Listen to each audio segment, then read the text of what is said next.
नमस्कार विद्यार्थी मित्रांनो, डॉक्टर सुशील स्पॉटलाईट या आपल्या यूट्यूब चॅनलवर तुमचं सर्वांचं स्वागत आहे. जॉग्राफी NCERT क्लास 10th याच्यामधला 5वा पार्ट आपण बघतो आहे. डॉक्टर सुशील स्पॉटलाईटला टेलिग्राम चॅनलवर फॉलो करण्यासाठी डिस्क्रिप्शनमध्ये लिंक तुम्ही वापरू शकता आणि फेसबुकवर याच नावाचा ग्रुपही आहे. मॅन्युफॅक्चरिंग इंडस्ट्रीज, तर स्मॉल स्केल इंडस्ट्री ज्या असतात त्या 1 कोटीपर्यंत ज्या आहेत त्या स्मॉल स्केल इंडस्ट्री आणि त्याच्यापेक्षा जास्त आहे त्या लार्ज स्केल इंडस्ट्री. आता बघा, याच्यामध्ये चेंजेस होऊ शकतात, गव्हर्नमेंट करू शकतं, तर तेवढं हे करंटनुसार तुम्हाला बघणं गरजेचं असतं. जॉईंट सेक्टर म्हणजे काय, ज्याच्यात गव्हर्नमेंट पण आहे आणि प्रायव्हेट पण आहे. जसं oil India limited joint sector आहे. टेक्स्टाईल इंडस्ट्री, शेतीनंतर सर्वात जास्त एम्प्लॉयमेंट देणारा जो काही उद्योग आहे तो हा वस्त्रोद्योग टेक्स्टाईल इंडस्ट्री आहे. आणि त्याच्यानंतर म्हणजे भारतातली जी इंडस्ट्री आहे टेक्स्टाईल इंडस्ट्री ती एकमेव अशी आहे की जी सेल्फ रिलायंट आहे. म्हणजे तिची जी व्हॅल्यू चेन आहे तर ती परफेक्ट आहे. म्हणजे रॉ मटेरियलपासून हायेस्ट व्हॅल्यू ॲडेड प्रोडक्ट जे आहेत तर ते सगळे इथं अवेलेबल आहे. म्हणजे फॉर एक्झाम्पल आता बघा, कॉटन टेक्स्टाईल, पहिली टेक्स्टाईल मिल जी होती ती मुंबईत सुरू झाली होती 1854मध्ये. आत्ताची परिस्थिती बघितली तर 80% जवळपास कॉटन मिल्स ह्या प्रायव्हेट आहेत, बाकीच्या सगळ्या पब्लिक आणि कोऑपरेटिव्ह आहे. फायबर प्रोडक्शन जर बघितलं तुम्ही तर रॉ फायबरपासून फायबर प्रोडक्शन होतं, त्याच्यानंतर स्पिनिंगपासून यान, त्याच्यानंतर विविंग, नाटिंग, त्याच्यानंतर डायनिंग आणि फिनिशिंग, डाय जे केलं जातं, फिनिशिंग केली जाते आणि गारमेंट्स, कपडे तयार होतात. ओके, तर हे आपल्यासाठी इतकं महत्त्वाचं नाही, पण ही जी वरची चेन आहे ही लक्षात ठेवा. फायबरचं production, spinning, weaving, dyeing, finishing. Okay, त्याच्यानंतर मग याचा जर खालून सिक्वेन्स तुम्ही बघितला तर तो असा असणार आहे. व्हॅल्यू ॲडिशन जे आहे टेक्स्टाईल इंडस्ट्रीमध्ये, तर तिच्यामध्ये स्पिनिंग जे आहे तर महाराष्ट्र, गुजरात, तमिळनाडू सेंट्रलाइज आहे बघा स्पिनिंगच्या बाबतीमध्ये. विविंग जे आहे ते डिसेंट्रलाइज केलेलं आहे, बऱ्याच ठिकाणी होतं आहे. ओके, त्याच्यानंतर तर हे मोस्ट प्रॉब्ली पारंपरिक दृष्टीनेच करतात लोक विविंग. आणि कॉटन, सिल्क याचं विविंग डिझाईन्स ज्या होत असतात त्या पारंपरिक याच्यामध्ये. भारत हा जो आहे तिच्यामध्ये स्पिनिंग जे आहे ते वर्ल्ड क्लास आहे, परंतु विविंग जे आहे तर ते इतकं चांगल्या क्वालिटीचं नाही आहे, कारण हाय क्वालिटी यान आपल्या देशामध्ये इतकं वापरलं जात नाही, तर ते एक लक्षात ठेवा. त्याच्यानंतर प्रोडक्शन जर तुम्ही बघितलं फॅब्रिकचं तर मिल्सचं जवळपास 6% आहे. पॉवर लूम जे आहे म्हणजे इलेक्ट्रिसिटी वगैरे त्याच्यावर चालतं तर ते 54%. हँडलूम जे आहे ते 23%. हां, जसं तेलंगणाचा तेलिया रुमाल बघितला होता आपण, तो हँडलूमवर बनतो. त्याच्यानंतर भारत जपानला एक्सपोर्ट करतो. त्याच्यानंतर USA आहे, रशिया आहे, France, eastern European countries, Nepal, Singapore, Sri Lanka, African countries. Okay, तर हे सगळे इम्पोर्ट करतात कॉटन गुड्स फ्रॉम इंडिया. त्याच्यानंतर दुसरं महत्त्वाचं म्हणजे भारत जो आहे त्याची जी कॅपॅसिटी आहे स्पिंडलची ती जगात 2 नंबरला आहे चीननंतर. विविंग जर तुम्ही बघितलं तर फ्रॅगमेंटेड युनिट आहे, वेगवेगळ्या ठिकाणी आहेत, लोकल नीड्सनुसार मार्केट आहे. त्याच्यानंतर दुसरं महत्त्वाचं म्हणजे खूप सारे स्पिनर्स जे काही असतात ते एक्सपोर्ट करतात कॉटन यान, है ना, किंवा गारमेंट ॲफेरल जे काही बनतं तर ते इम्पोर्ट करतात फॅब्रिकला.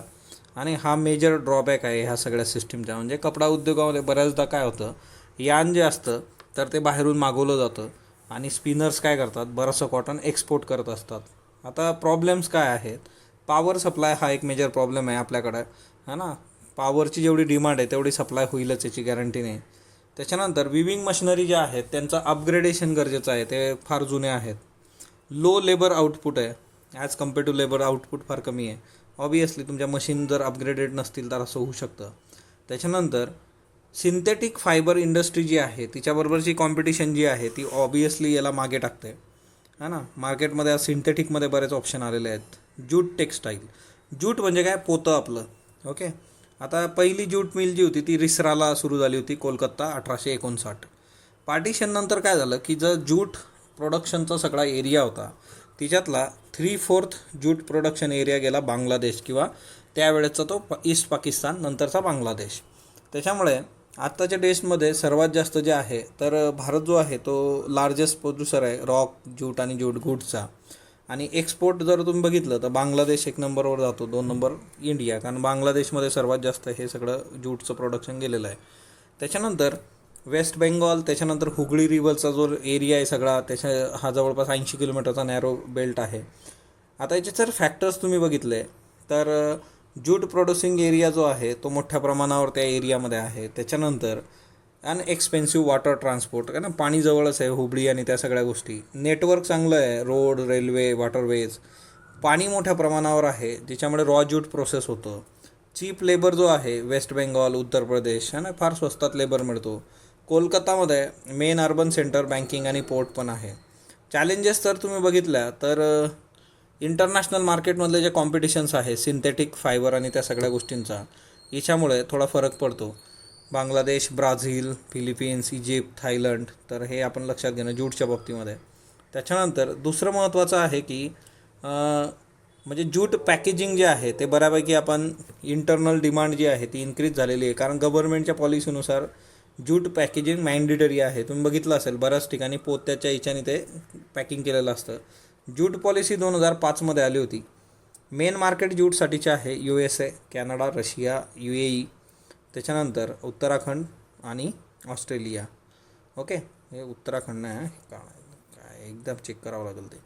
त्याच्यानंतर ग्रोईंग ग्लोबल कन्सर्न जे आहे ते एन्व्हायरमेंट फ्रेंडली, म्हणजे आता एन्व्हायरमेंट फ्रेंडली राहायचं आहे, एन्व्हायरमेंटसाठी चांगल्या गोष्टी करायच्या आहे, बायोडिग्रेडेबल गोष्टी करायच्या आहेत. तिच्यामुळे ज्यूटचे जे प्रोडक्ट्स आहेत त्याला चांगलं मार्केट मिळतं आहे.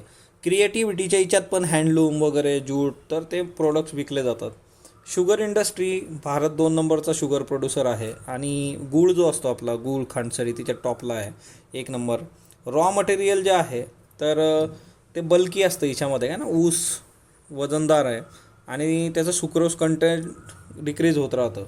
त्याच्यामुळे मिल्स काय करतात, जिथं मोठ्या प्रमाणावर रॉ मटेरियल असतं तिथंच त्या मिल त्यांचं म्हणजे मिल स्थापन होण्याचा जो एरिया असतो तो तिथंच असतो. सर्वात जास्त मिल उत्तर प्रदेशमध्ये आहेत, बिहारमध्ये, महाराष्ट्र, कर्नाटक, तमिळनाडू, आंध्र, गुजरात, पंजाब, हरियाणा, मध्य प्रदेश बऱ्यापैकी. आता हिच्यामध्ये सीझनल इंडस्ट्री आहे ही, है ना, 12 महिने चालत नाही. त्याच्यामुळे आयडियली याच्यासाठी कोऑपरेटिव्ह सेक्टर सुटेबल आहे. आणि रिसेंट टेंडन्सी जी आहे ती मिल शिफ्ट होत आहे सदर्न वेस्टर्न स्टेट्समध्ये, जसं महाराष्ट्र. कारण इथलं जे एक ऊस आहे तिच्यामध्ये सुक्रोज कंटेंट खूप जास्त आहे, तर हे MCQसाठी लक्षात ठेवा. त्याच्यानंतर कूल कॉटन जे असतं त्याच्यासाठी तो क्रशिंग सीझन जो असतो तो अजून वेळ मिळतो, लॉंगर क्रशिंग सीझन आहे. कोऑपरेटिव्ह जे आहेत ते सक्सेसफुल झालेले आहेत मोठ्या प्रमाणावर पश्चिमेकडच्या आणि दक्षिणेतल्या राज्यातल्या याच्यात. सीझनल नेचर आहे इंडस्ट्रीचं, ओल्ड इफिशियंट मेथड आहेत प्रोडक्शनच्या. ट्रान्सपोर्ट डिले आहे इन केस ऑफ केन्स फॅक्टरीच्या बाबतीमध्ये. आणि मॅक्झिमाइज यूज जो आहे तो बॅगेजचा आहे ना, म्हणजे ते जे नंतरचं वेस्ट राहतं मग त्याचं तुम्ही काय करणार आहात, हे चॅलेंजेस जर तुम्ही बघितले. आयर्न स्टील इंडस्ट्री जी आहे ती बेसिक इंडस्ट्री आहे, हेवी इंडस्ट्री आहे. स्टील मॅन्युफॅक्चरर लक्षात ठेवा MCQसाठी 4:2:1. सर्वात जास्त 4 काय आहे, आयर्न ओवर, 2 कोकिंग कोल आणि लाईमस्टोन 1. याच्यात मॅंगनीज ॲड केलं जातं स्टील हार्ड होण्यासाठी, तर ते लक्षात ठेवा MCQ करता. आता एक प्रोसेस दिलेली आहे, रॉ मटेरियल प्लांटमध्ये येतं कसं बनतं बाबा स्टील. त्याच्यानंतर ब्लास्ट फर्नान्समध्ये टाकलं जातं, आयर्न ओर जो आहे तो मेल्ट केला जातो, लाईमस्टोनचं फ्लुक्जन केलं जातं, स्लॅग रिमूव्ह केली जाते, कोक जो असतो तो ओरला हीट करण्यासाठी, मग रिग आयर्न तयार होतं. मोल्टन मटेरियल जे असतं ते माउल्ड्समध्ये टाकलं जातं. त्याच्यानंतर मग स्टील मेकिंग होतं. पिग आयर्न जे आहे तर प्युरिफाईड केलं जातं, melting, oxidizing, impurity, manganese, nickel, chromium. तर rolling, presenting, casting, forging, shaping मेटलला. त्याच्यानंतर भारत जो आहे 9th क्रूड स्टील प्रोड्युसर आहे, largest producer of sponge iron भारतामध्ये. तर भारतामधले स्टील प्लांट बुरनपूर, त्याच्यानंतर Bokaro, Durgapur, Jamshedpur, Rourkela, Bhilai, Visakhapatnam, Vijayanagar, Bhadravati, Salem. Steel Authority of India Limited, TISCO, Tata steel, China largest producer and consumer of steel आहे. छोटा नागपूर पठार जे आहे तर आयर्न स्टील इंडस्ट्रीचं मॅक्झिमम कॉन्सन्ट्रेशन जे आहे ते छोटा नागपूर पठारवर तुम्हाला बघायला मिळतं. लो कास्ट आयर्न असेल, त्याच्यानंतर हाय ग्रेड रॉ मटेरियल असेल किंवा चीप लेबर असेल, ह्या सगळ्या गोष्टींमुळे छोटा नागपूर पठार हे आयर्न कॉन्सन्ट्रेटसाठी म्हणजे या सगळ्या आयर्न स्टील इंडस्ट्रीसाठी महत्त्वाचं ठरतं. आता इथं चॅलेंजेस काय आहे, सगळ्यात महत्त्वाचं कोकिंग कोलची अवेलेबिलिटी, त्याची प्राईस, त्याच्यानंतर लेबरची प्रोडक्टिव्हिटी खूप कमी आहे, पायाभूत सुविधा चांगल्या नाहीत, एनर्जी सप्लाय प्रॉपर नाही आहे. त्याच्यानंतर गुड्स जे आहे, गुड क्वालिटी स्टील जे आहे ते इम्पोर्ट करणं इंडियाच्यासाठी ते एक महत्त्वाचं काम आहे. तर डोमेस्टिक डिमांड करता ओव्हरऑल प्रोडक्शन जे असतं तर ते बऱ्यापैकी सफिशियंट होतं भारतामध्ये, पण आपण गुड क्वालिटी स्टील आयात करत असतो. ॲल्युमिनियम स्मेल्टिंगचं जर हे केलं तर सेकंड मोस्ट मेटलर्जिकल इंडस्ट्री जी आहे ती आयर्न स्मेल्टिंग आहे, ॲल्युमिनियम आहे. आता ही 2 नंबरची industry in case of metallurgical, है ना. आणि ॲल्युमिनियम लाईट असतं, रेजिस्टन्स टू करोजन, हां, जंग लागत नाही बघा. घरातली जी ॲल्युमिनियमची भांडी असतात, गुड कंडक्टर आहे, मेलेबल आहे, हां ना, आणि स्ट्रॉंग असतं जेव्हा ते दुसऱ्या मेटलबरोबर मिक्स केलं जातं. एअरक्राफ्टमध्ये यूज होतो बघा ॲल्युमिनियमचा. युटेन्सिल भांडी असतात घरात, वायर असतात.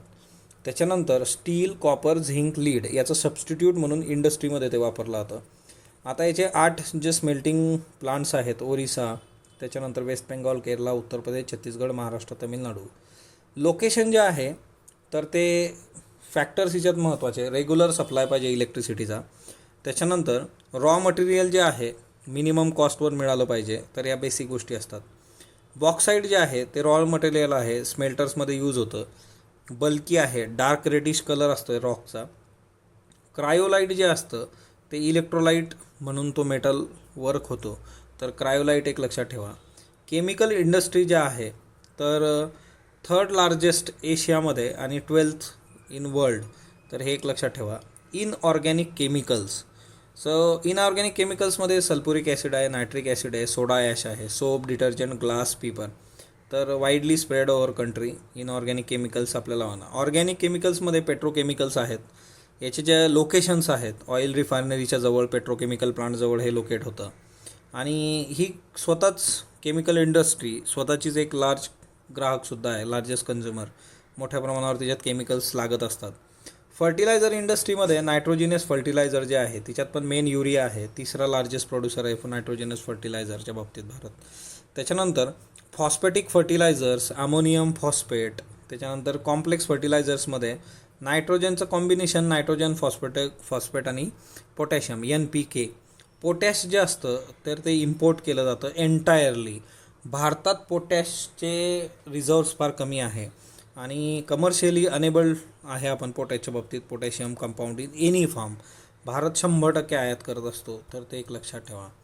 त्याच्यानंतर PSUच्या बाबतीत 10 PSU. त्याच्यानंतर कोऑपरेटिव्ह सेक्टर पण आहे, हजीरा गुजरातमधला, है ना, फर्टिलायझर कॉर्पोरेशन ऑफ इंडिया. त्याच्यानंतर 50%चं प्रोडक्शन गुजरात, तमिळनाडू, उत्तर प्रदेश, पंजाब, केरळामध्ये आहे. बाकी मग बरेचसे राज्य आहेत हे पण. ओके. सिमेंट इंडस्ट्री, आता याचं जे रॉ मटेरियल असतं ते खूप बल्की आणि हेवी असतं. याच्यात लाईमस्टोन, सिलिका, ॲल्युमिनियम, जिप्सम वापरलं जातं. त्याच्यानंतर कोल, पॉवर आणि रेल ट्रान्सपोर्ट या 3 महत्त्वाच्या गोष्टी आहेत सिमेंटसाठी. गुजरात सगळ्यात सुटेबल आहे आणि कारण गल्फ कंट्रीजचं मार्केट गुजरातपासून जवळ आहे. पहिला सिमेंट प्लांट चेन्नईमध्ये 1904मध्ये आला होता. त्याची ज्या प्राइजेस कंट्रोल केल्या आपण 1989मध्ये. आणि market east Asia, middle east, Africa, south Asia असं सगळं आहे. ऑटोमोबाईल इंडस्ट्री जी आहे तर ती दिल्ली, गुरगाव, मुंबई, पुणे, चेन्नई, कोलकाता, लखनौ, इंदोर, हैदराबाद, जमशेदपूर, बँगलोरला आहे. IT इंडस्ट्री जी आहे तिच्यात जवळपास 30% जे आहे ते वुमन एम्प्लॉई, तर ते एक महत्त्वाचं आपल्यासाठी आहे. तर स्पॉटलाईट बरोबर जोड